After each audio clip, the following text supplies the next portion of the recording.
여러분 안녕하십니까? 뉴스투데이 강원입니다. 횡성 한우가 우리나라에선 처음으로 중동시장 수출기를 열게 됐습니다. 두바이 현지에서 유통기업과 협약을 체결하고 이르면 8월에 수출을 시작하는데요. 횡성 지역 도축장이 올 초 까다롭기로 소문난 아랍에미리트 할랄 인증을 받았던 게 결정적이었습니다. 황구성 기자입니다. 아랍에미리트 두바이 현지에서 횡성 축협과 두바이 유통기업이 한우 수출 협약을 맺었습니다. 두 기관이 협력해 중동에 있는 UAE에 횡성 한우를 공급한다는 협약으로 한우의 첫 중동 수출길이 열린 겁니다. 농수산식품유통공사와 농협중앙회가 두바이에서 개최한 K푸드 행사에 횡성 축협과 강원 한우조합 등 8개 축협이 참가했고 이 가운데 횡성과 상주 두 곳 축협이 최초로 현지 업체와 수출 협약을 맺었습니다.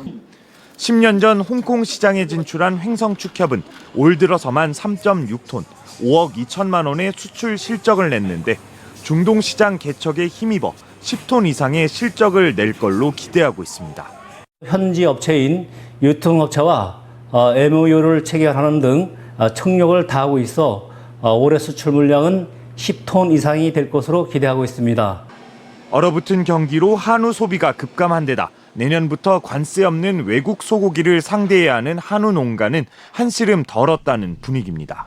미국, 호주, 유럽산도 무관세로 막 들어올 것 같은데 다른 데 판매 확보가 많이 되면 상당히 기대가 되는 부분이 있습니다. 이번 횡성 한우의 중동 진출에는 지역 도축 업체가 올 초 까다롭기로 소문난 UAE 할랄 인증을 받은 게 결정적이었습니다. 이슬람 교도가 먹을 수 있는 할랄 인증은 도축장 반경 10km에 돼지 농장이 없어야 하고 반드시 무슬림이 도축을 해야 하는 등 엄격한 절차로 국내에서는 최초 인증입니다. 할랄 인증과 수출 협약을 마치고 마지막 단계인 도축장 검역 인증을 끝내면 이르면 8월부터 중동 수출이 가능해집니다. 횡성 한우 업계는 UAE 시장은 홍콩보다 5배가량 큰 걸로 예측하면서 나아가 중동의 큰손 사우디아라비아 시장 공략도 염두에 두고 있습니다. 고급육을 더 많이 만들어서 해외 시장으로 진출해야 된다. 그런 전략을 가지고 있어요. 할랄 도축장을 인증받음으로써 중동 지역에 첫 교두보를 우리가 이제 만들어내는 거기 때문에 횡성군과 도축업체는 이달 말 2차 두바이 원정길에 올라 36개 현지 유통업체를 상대로 횡성 한우 홍보전을 벌일 예정입니다. MBC 뉴스 황구선입니다. 2년 전 삼척시 가곡면에 유황 온천시설과 캠핑장이 세워졌습니다. 수십 년간 기대한 지역의 수건 사업인 만큼 주민들이 법인을 만들어 시설 운영을 맡고 있는데요. 지금까지 영업 실적이 적자다 보니 주민들의 불만이 커져 최근 삼척시 의회에 행정사무감사를 요청해 논란이 일고 있습니다. 조규환 기자가 취재했습니다. 삼척 가곡 온천장과 캠핑장을 운영하는 주민들의 불만은 영업 수익 등을 분석한 사업 용역 결과입니다.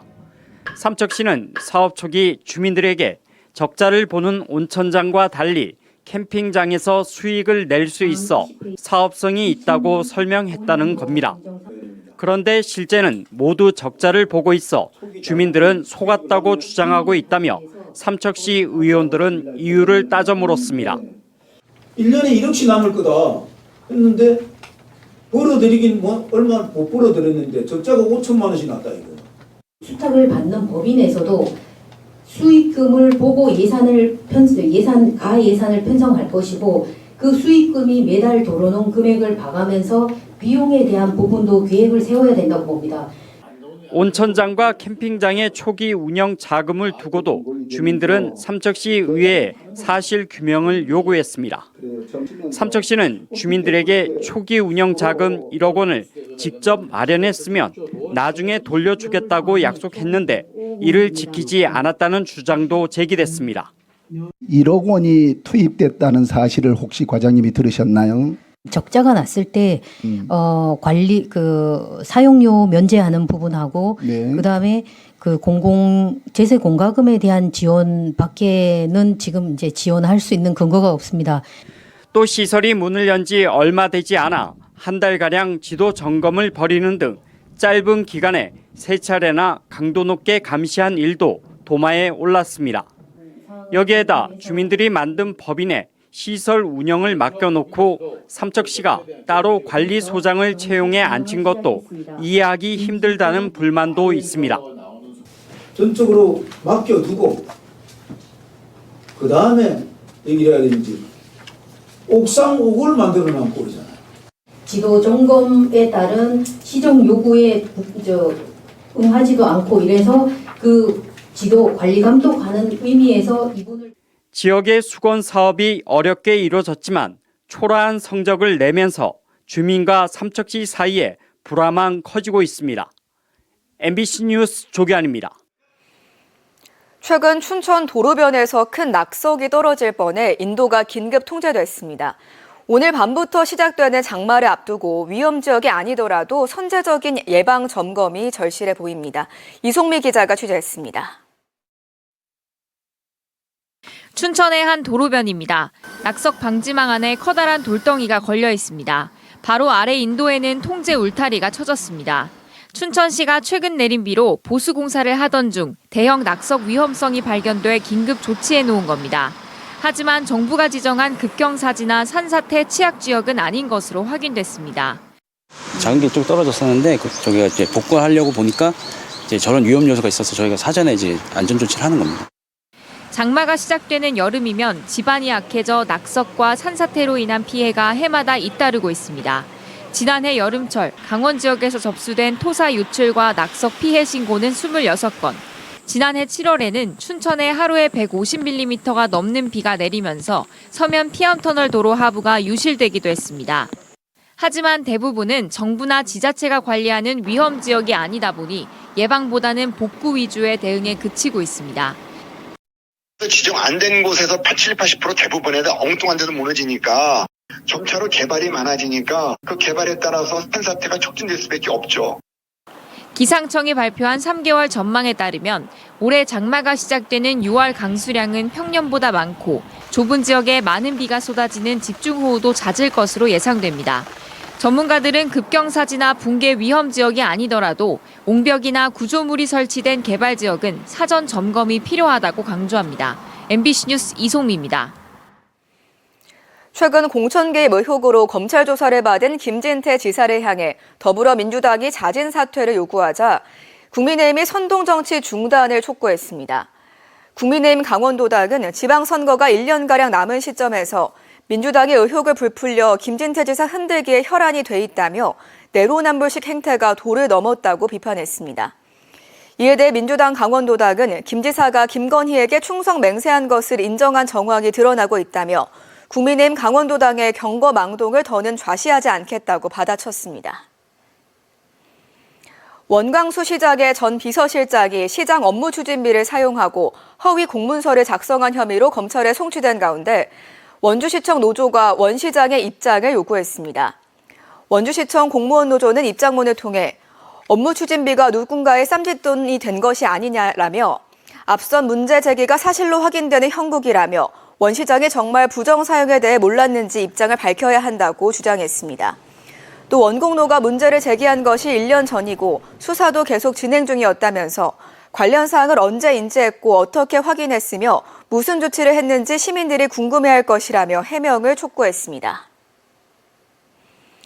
내년 10월 강릉에서 개최되는 세계 최대 규모의 지능형 교통체계 ITX 행사인 제32회 강릉 ITX 세계총회 조직위원회 사무국의 운영이 본격 시작됐습니다. 조직위원회 구성은 국토교통부 장관과 강릉시장이 총회장을 맡고 한국도로공사 사장이 조직위원장을 맡습니다. 또 조직위원회 구성원은 약 70명 규모로 사무국은 실무 중심의 5개 팀 체제로 2026년까지 세계총회 준비와 운영 전반을 총괄하게 됩니다.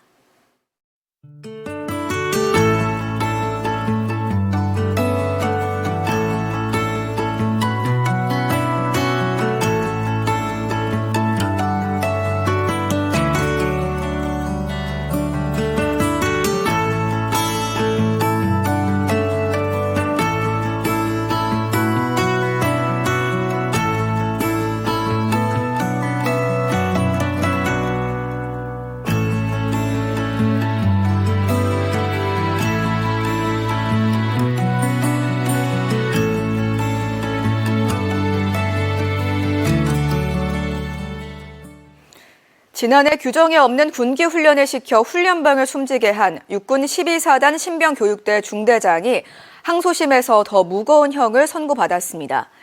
서울고등법원 춘천재판부는 학대치사와 직권남용 혐의로 기소된 강 모 대위에게 징역 5년을 선고한 1심 판결을 깨고 징역 5년 6개월을 선고했습니다. 재판부는 피해자마다 학대 양상이 달라 범죄 행위를 여러 개로 볼 수 있는 실체적 경합범으로 판단해 형량을 늘렸습니다. 다만 같은 혐의로 기소된 부중대장 남모 중위에게는 1심과 같은 징역 3년을 선고했습니다. 원주시 부름면 서지마을의 순교자 기념관과 성당이 준공됐습니다. 서지마을은 1839년 기해박해 당시 2명의 천주교 신자가 순교한 교우촌으로 이들은 2014년 프란치스코 교황에 의해 복자로 시복됐습니다. 신앙의 역사를 보존하고 순례 관광자원으로 활용하기 위해 순교자 기념관과 성당 건립이 추진됐고 국비와 도비, 시비 등 총 사업비 33억 9천만 원이 투입됐습니다. 정성군 공영버스 와하버스가 다음 달부터 전면 무료로 운영됩니다. 이상으로 강원뉴스 마칩니다. 고맙습니다.